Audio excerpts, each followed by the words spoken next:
ሰላም ጤና ይስጥልን እንደምን ዋላችሁ።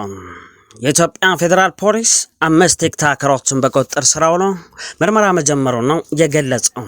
ቲክቶከሮቹ የታሰሩበት ምክንያት በቅርቡ ለሶስተኛ ጊዜ በተካሄደው የኢትዮጵያ ቲክቶክ ክሬቲቭ አዋርድ ላይ የሀገራችንን ባህል የማይወክሉ አለባበሶችን በመልበስ በቀጥታ ስርጭትና አደባባይ ላይ ተገኝተዋል በሚል ነው ቲክቶከሮቹን በዛሬው ዕለት በቁጥጥር ስር አውሎ ምርመራ የጀመረባቸው።